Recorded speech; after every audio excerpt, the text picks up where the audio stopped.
If you've been feeling lost, like you're doing everything right, but you still cannot feel where your life is going, I need you to hear me clearly. You are not lost. You're just overloaded with noise and undersupported with your own truth. In this video, I'm going to show you a simple Japanese framework for finding your life purpose without quitting your job, blowing up your marriage, or pretending you're moving to Bali to be a crypto bro or a sound healer. I'm also going to show you how self-sabotage sneaks right in when you're about to choose a path that would actually make you feel alive. If you've ever stared at your life and thought, I'm grateful, I've built a lot, but I should feel more fulfilled than I do. Something still feels off, like I'm living a life that looks fine on the outside, but it doesn't feel like mine. I'm living someone else's life. Then this video is for you, because that feeling is not you being dramatic. It's a signal of your own honesty. And just to be clear, purpose is not some mystical lightning bolt that hits you when you're eating blueberries in silence in a cave. This is not purpose. Purpose is also not hiding under a rock, waiting for you to find it, like some spiritual Easter egg.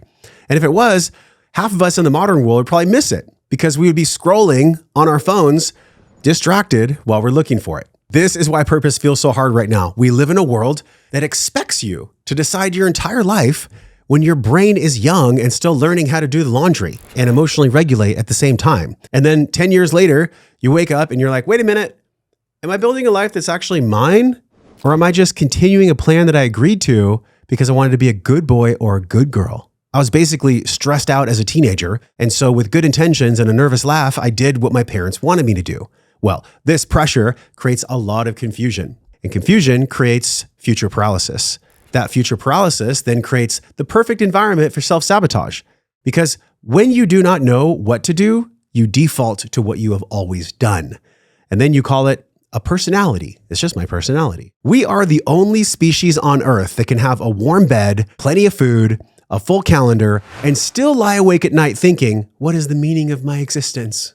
Like the squirrels are out there having an existential identity crisis in the trees. I don't think so. We need to talk about the purpose industry for a second, because it has gotten weird. And I say that as someone who lives in the self-development world, because purpose is now marketed like it's a product. Your product is your purpose. Not always. The vibe is basically from most people in the space. Download my 5-step method and you'll discover your destiny by Thursday afternoon. And if you didn't, then you probably didn't align your chakras correctly or drink enough mineral water. Like, I love growth, but if the message is that purpose lives outside of you, and you need someone else to hand you your purpose, this is not empowerment.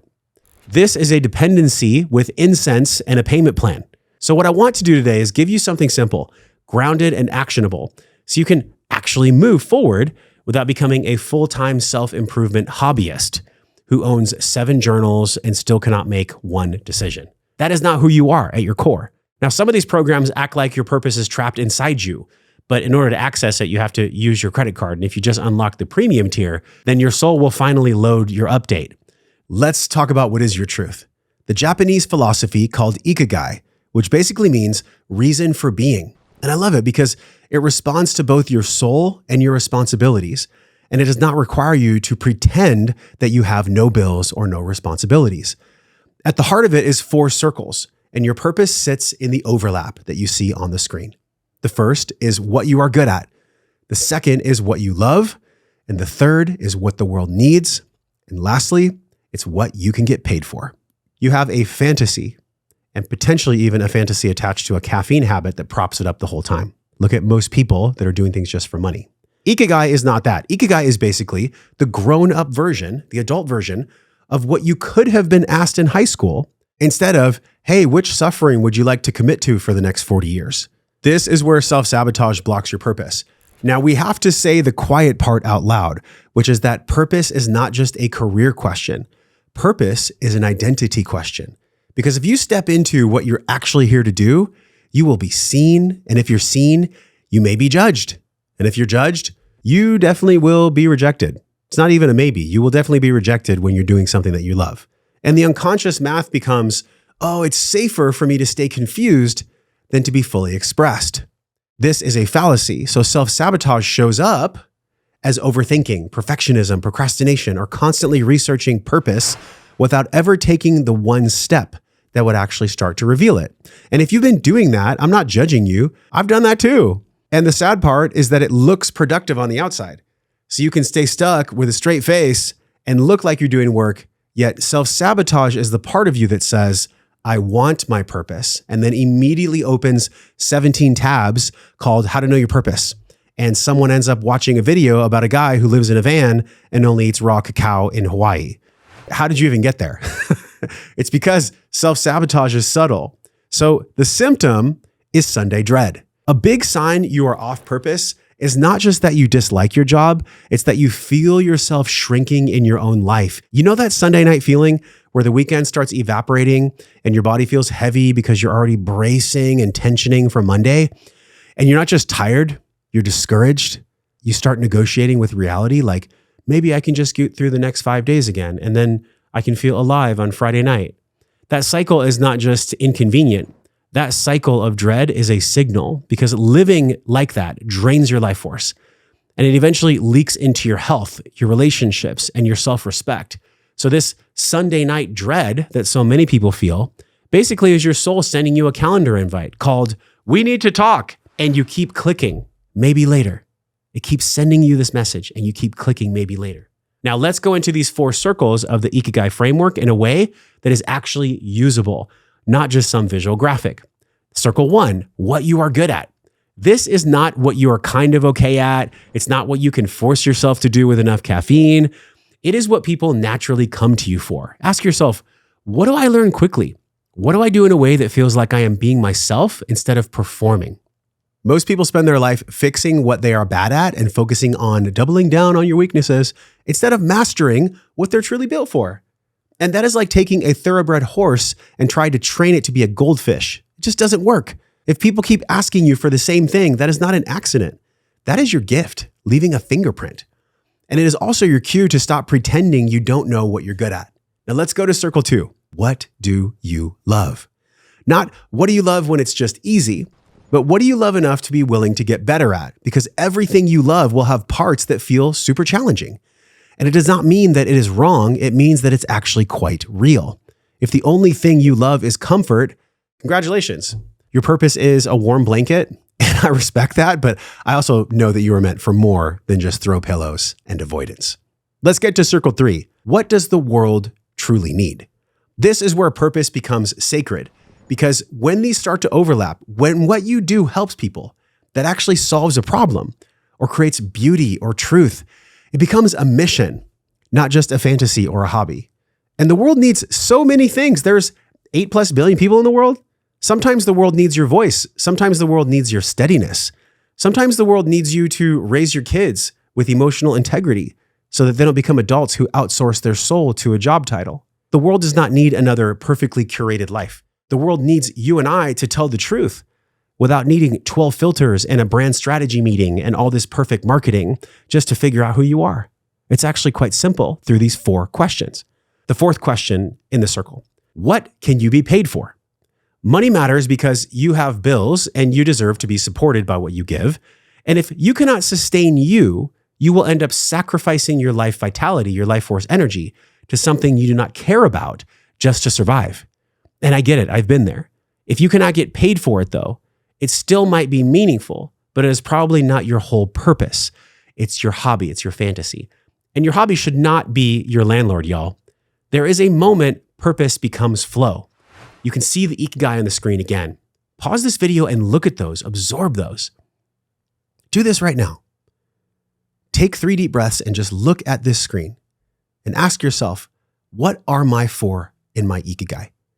When you get close to your overlap, you start experiencing flow, where right in the center of the 4 things, this is where you're so immersed that time shifts and you feel like you're doing what you were actually built to do. Will this be easy to find? No. But yes, flow can be magical. It can be practical, and it is earned through many times hard work and many iterations, because flow is what happens when your nature and your environment align. And this takes time. Your neural system is not bracing or performing when you're doing your Ikigai and expressing the truth of who you are. It's in flow. The Taoists call it Wu Wei, effortless action. And I love this Wu Wei. I love that phrase because it does not mean that you do nothing. It means that you stop fighting yourself. It means that you stop solving a spiritual problem in the world with a mind.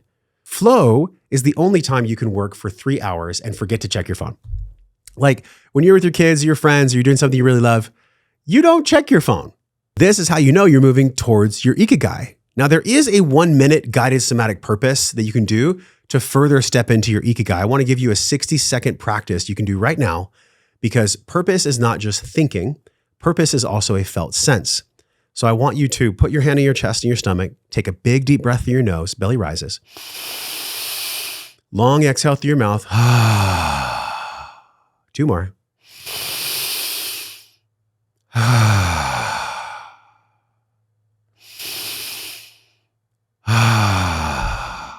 Close your eyes.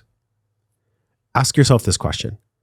Do not answer it with a story, just answer it with a felt sensation. When I imagine living my purpose more fully, where do I feel expansion in my body and where do I feel contraction? Where do I feel expansion in my body and where do I feel contraction when I imagine living my purpose fully? Maybe expansion feels like warmth in your chest or a lightness in your belly like butterflies or a sense of space in your throat. Maybe contraction feels like pressure, headache, tightness, or heaviness. Now ask one more question. Take a deep breath. Is my contraction a no? Or is it something that I'm just in fear of? Is my contraction a no? Or is it something that I'm afraid of being fully seen inside of? Take another deep breath, slow in, longer out. Okay. I can feel fear and still tell the truth. My body does not lie. It may whisper to me, but then it turns back into pain if I keep ignoring it. So that quick inventory with the breathing and those 2 questions are extremely powerful in getting closer to the center of your ikigai. Yet there is a purpose myth that keeps people stuck, years, sometimes for decades. There is a myth that keeps people trapped, and it is that purpose is all of a sudden one thing. Purpose is not static. Purpose is something that you refine as you grow. And if you wait for perfect clarity before you act, you're going to stay stuck in theory while your life passes by in real time. The goal is not to pick one thing forever. Some people wake up and they're like, I'm going to be a fireman. That's rare. The goal is to pick one true next thing and then let life give you feedback, because feedback creates clarity. When you have honesty and clarity, you have speed. Waiting for the perfect clarity is like refusing to drive until the GPS promises you're never going to hit traffic and then wondering why you never leave your driveway. There are practical steps, the Josh way. And here's what I would do if I were you. And here's what I've done in my life. And I mean practical, here's what we can do. First, write down 3 things people consistently thank you for. Do it right now because your gifts leave fingerprints. Literally, 3 things, write them down now. Second, write down 3 activities that make you forget time. Even if you're not sure how they fit into a career, because purpose leaves breadcrumbs. So we have our fingerprint, we have our breadcrumb. Now third, write down 1 problem you care enough about in the world that you'd be willing to get really uncomfortable to help solve, because mission is born from this type of care. Now choose 1 small action this week that tests the overlap. Not a massive overhaul, just a test, because you do not find purpose by thinking harder and working harder and white knuckling your purpose.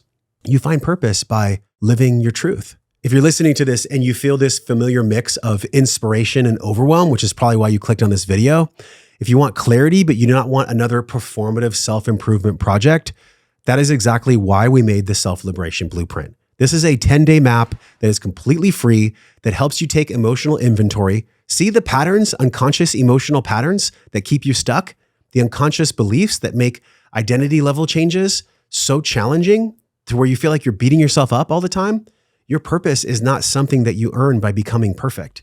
It is something that you uncover by becoming honest. This is what we do in the blueprint. It's on the screen right now, liberatedlife.com. This is your 10-day map to self-liberation, and you will have a simple structure to move from confusion into clarity and from self-sabotage into higher levels of self-awareness, 1 day at a time, guided by me. So if you're tired of motivational content that makes you feel kind of inspired for a moment, for 12 minutes, and then emotionally hungover for 3 days because you clicked around to 45 videos after this one, stop the loop. I built that 10-day blueprint because it was something that I needed when I was super stuck and I had no ikigai. The ikigai is powerful, but in order for the ikigai to work, you get to work the ikigai. Are you feeling this yet? Share this video with somebody who's struggling with their purpose. If you want more videos like this that blend spirituality, neuroscience, and real-world behavior change so you can actually live what you know, hit subscribe because I'm going to keep making these as practical as possible, and I want to hear from you in the comments. This is where the real conversation happens anyways. Tell me one thing you secretly know you're here to do from your ikigai, even if you've been afraid to say it out loud. Naming it sometimes is the most powerful step to actually becoming it. And we talk about the BTFA loop that creates this awareness in your 10-day blueprint over at liberatedlife.com. If you comment, you can't pretend that you didn't say it. And that's exactly why the comment section is secretly the most powerful coaching tool on YouTube. You would not believe how many insights I get from comments just like yours. If you like this video, please share it. I'll see you on the next video. And by the way, stick around after this is done because YouTube's going to show you another video right there that it wants you to watch based on this one that you just watched. But I promise it'll be one that'll keep you on track and get you closer to your ikigai.